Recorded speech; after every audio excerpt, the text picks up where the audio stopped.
Iran और Israel के बीच जारी जंग से तबाही मची हुई है। इजराइल के स्वास्थ्य मंत्रालय ने बताया कि गुरुवार सुबह ईरान के हमलों में 271 लोग घायल हुए हैं। इसमें 71 लोग सोरोका अस्पताल पर हुए हमले में जख्मी हुए हैं।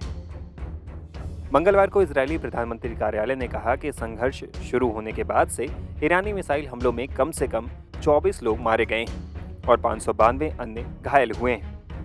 वहीं मंगलवार को ईरानी स्वास्थ्य मंत्रालय ने कहा था कि संघर्ष शुरू होने के बाद इजरायली हवाई हमलों में कम से कम 224 लोग मारे गए हैं और 1200 से अधिक घायल हुए हैं। हालांकि ईरान पर नजर रखने वाली वॉशिंगटन स्थित मानवाधिकार संगठन human rights activist news agency ने बताया है कि पिछले हफ्ते शुक्रवार को संघर्ष शुरू होने के बाद से ईरान में 639 लोग मारे गए हैं। इधर ईरान ने गुरुवार को इजराइल के एक बड़े और प्रमुख अस्पताल सोरका मेडिकल सेंटर पर मिसाइल हमला किया है, जिससे भारी जनहानि हुई है।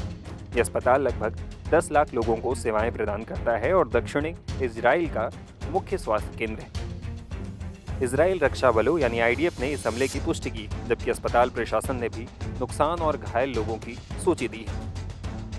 इधर इस हमले के बाद इजराइल के प्रधानमंत्री बेंजामिन नेतन्याहू ने कहा है कि वो ईरान के परमाणु खतरों को पूरी तरह से खत्म कर देंगे। वहीं ईरान इजराइल युद्ध को लेकर डिफेंस एक्सपर्ट्स क्या कहते हैं, ये भी सुनिए। देखिए, इजराइल और ईरान के बीच का ये जो युद्ध चल रहा है, इसका आगे आने वाला जो भविष्य इस बात पर निर्भर करेगा कि ईरान अपने नाभिकीय कार्यक्रम को किस दिशा में ले जाता है। यदि वो अपने नाभिकीय कार्यक्रम पर लगाम लगा लेता है और अमेरिका के साथ जो नई डील की जो बातचीत चल रही है उसके लिए सहमत हो जाता है, साइन वो डील कर लेता है, तो ऐसे में ये जो जंग है वो रुक सकती है और एक शांति की स्थापना हो सकती है। लेकिन यदि ईरान अपने नाभिकीय कार्यक्रम को और अधिक तेज गति से आगे बढ़ाता है, अपने यूरेनियम इनरिचमेंट के प्रोग्राम को तेज गति से आगे बढ़ाता है, तो ऐसे में आने वाले समय में न सिर्फ इजराइल बल्कि यूनाइटेड स्टेट्स ऑफ अमेरिका भी ईरान के जो न्यूक्लियर इंस्टॉलेशंस हैं उस पर कोई सीधी कार्रवाई कर सकता है और जो ईरान के जो डीप अंडरग्राउंड जो न्यूक्लियर फैसिलिटीज हैं उसको अमेरिका भी सीधे हमले के माध्यम से हिट कर सकता है। अमेरिका के पास वो कैपेबिलिटीज हैं, जो अर्थ पेनिट्रेटिंग बंकर बस्टर बॉम्ब्स हैं वो अमेरिका इस्तेमाल करते हुए उन डीप अंडरग्राउंड फैसिलिटीज को हिट कर सकता है और उसे डिस्ट्रॉय कर सकता है। तो ये ईरान के पास अभी भी स्पेस है और ईरान यदि अपने नाभिकीय कार्यक्रम पर रोक लगाता है तो ये जंग रुक सकती है। लेकिन अमेरिका और इजराइल इस बात को लेकर के संकल्पबद्ध हैं कि वो ईरान को न्यूक्लियर वेपन्स एक्वायर नहीं करने देंगे और इस दिशा में वो बड़ी से बड़ी कार्रवाई मिल करके भी कर सकते हैं। ऐसी संभावनाओं को रूल आउट नहीं किया जा सकता। कहीं ना कहीं इजराइल और ईरान का जो ये कॉन्फ्लिक्ट वॉर चल रहा है, इससे मिडिल ईस्ट में तनाव बढ़ गया है और G7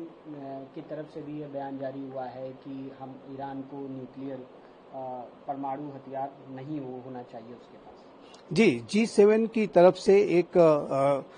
ज्वाइंट स्टेटमेंट जारी किया गया है जिसमें कि ये स्पष्ट रूप से कहा गया है कि इजराइल को अपने सेल्फ डिफेंस का राइट है और ईरान को अपने नाभिकीय अस्त्रों के कार्यक्रम को रोकना होगा और न्यूक्लियर वेपन्स को ईरान रख नहीं सकता। तो इस तरीके का जो एक ज्वाइंट स्टेटमेंट G7 की तरफ से आया है, जो कि 7 बड़े धनी लोकतांत्रिक और औद्योगिक राष्ट्रों का सबसे बड़ा संगठन है, वो एक महत्वपूर्ण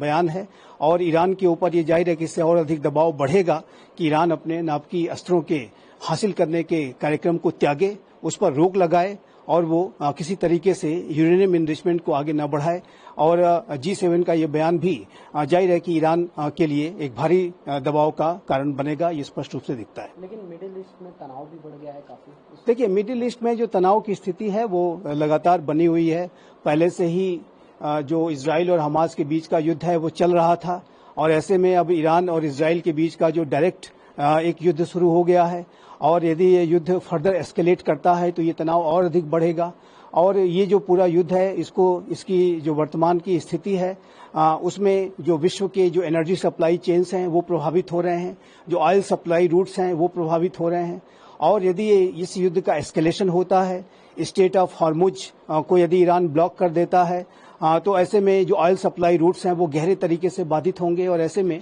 जो पूरे विश्व के एनर्जी सप्लाई चेन्स पर इसका नकारात्मक असर पड़ेगा। तेल के जो दाम हैं वो और अधिक बढ़ेंगे। तो ये जो स्पष्ट रूप से दिखता है कि वर्तमान समय में जो इजराइल और ईरान के बीच के युद्ध की वजह से पूरे मिडिल ईस्ट रीजन में एक व्यापक तनाव की स्थिति व्याप्त हो गई है और ये तनाव आने वाले समय में ईरान का यदि यूरेनियम एनरिचमेंट का प्रोग्राम और अधिक आगे बढ़ता है तो ये तनाव और अधिक गहरा सकता है और इससे जाहिर है कि पूरा विश्व भी प्रभावित होगा। भारत तो इससे प्रभावित निसंदेह होगा ही। नेतन्याहू ने कहा है कि खामेनेई जो ईरान का सबसे बड़ा लीडर है उसकी हत्या से ही ये विवाद खत्म होगा। देखिए, इसमें कोई दो राय नहीं होना चाहिए कि इजराइल का जो अल्टीमेट लक्ष्य है वो ईरान में रिजीम चेंज को कराने का है, क्योंकि नेतन्याहू इस बात को मानते हैं कि जो ईरान की जो इस्लामिक रिजीम है वो पूरे इजराइल के अस्तित्व के लिए खतरा का कारण बन सकती है। और जो ईरान में जो 1979 के इस्लामिक रिवॉल्यूशन के पहले जो शाह का शासन था उसके तरह से वहां पर वो शासन स्थापित करने की मंशा इजराइल भी रखता है और अमेरिका भी रखता है और दोनों ही इस बात को की कोशिश करते हैं कि ईरान में किस तरीके से ये जो इस्लामिक शासन है वो समाप्त हो, वहां पर लोग रिजीम चेंज करें और इसके लिए दोनों प्रयास करते हैं। तो ये बेंजामिन नेतन्याहू का ये उसमें ये मानना है कि यदि सुप्रीम लीडर अयतुल्लाह खामनेई को एलिमिनेट कर दिया जाता है तो ऐसे में रिजीम चेंज को कराने में आसानी होगी। लेकिन ऐसी रिपोर्ट्स हैं कि डोनाल्ड ट्रंप ने ऐसे किसी भी प्लान पर इजराइल को एक्शन लेने से रोका है, क्योंकि इस समय अमेरिका और ईरान के बीच में एक न्यूक्लियर डील नेगोशिएट हो रही है और यदि ये ईरान इसके लिए मान जाता है तो संभव है कि इजराइल को ऐसा किसी बड़े ऑपरेशन को करने में अमेरिका उसे गो हेड न दे और उसको इस पूरी प्रक्रिया करने से रोके। लेकिन इसमें कोई दो राय नहीं होना चाहिए कि इजराइल का जो अल्टीमेट गोल है वो ईरान में रिजीम चेंज को कराने का है और इसके लिए जो इजराइल समय समय पर अपने जो प्रयास हैं या साजिशें हैं वो अवश्य करता है। अमेरिका भी इस मंसूबे को रखता है और अमेरिका भी ये चाहता है कि जो 1979 का जो इस्लामिक रिवॉल्यूशन हुआ था उसके पहले की जो ईरान में स्थिति थी, शाह का जो शासन था वैसे ही स्थापित हो और अमेरिका के अंदर भी जो 1979 के इस्लामिक रिवॉल्यूशन की वजह से जो वहां के अमेरिकन एम्बेसी की जो लंबे समय तक सीज हुई थी उसकी जो टीस है वो अमेरिका के अंदर भी रहती है। तो अमेरिका भी चाहता है कि वहां पर रिजीम चेंज हो और फिर से ईरान वैसा ही बने जैसा कि शाह के समय में का ईरान था। इजराइल और ईरान के कॉन्फ्लिक्ट वॉर में अब जो ईरान में भारतीय दूतावास है उसने एक एडवाइजरी जारी की है और एक खास अपील की गई है कि जो भारतीय हैं वहां से अब निकले। साथ ही डोनाल्ड ट्रंप ने भी कहा है कि अमेरिकी नागरिक ईरान छोड़कर वापस आए।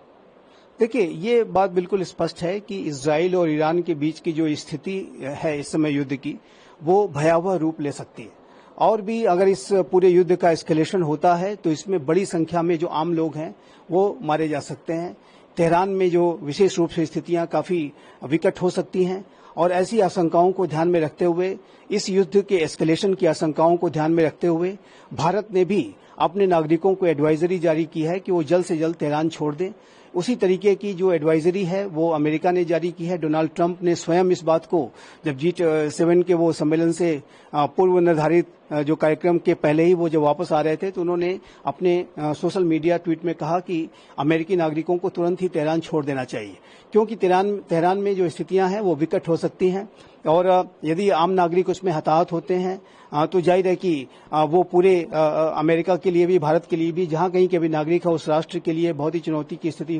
में वो जा सकता है। और भारत भी अपने नागरिकों को ऐसी एडवाइजरी इसी वजह से जारी कर रहा है क्योंकि समय रहते वो लोग अपने इस तेहरान की स्थितियों को ध्यान में रखते हुए और उसको तुरंत ही छोड़ दें, नहीं तो उनका जो जीवन है वो खतरे में पड़ सकता है। तो ये महत्वपूर्ण एडवाइजरी है जिसको कि जो भी भारतीय नागरिक वर्तमान समय में तेहरान में हैं या पूरे ईरान में जहां कहीं भी हैं उनको तुरंत ही ईरान छोड़ने की तैयारी करनी चाहिए और तुरंत से जल्द ईरान छोड़ देना चाहिए। भारत का क्या रुख है कि जिस तरीके से इजराइल की तरफ से, इजराइल के सपोर्ट में G7 में भारत ने भी कई सारी बातें बोली और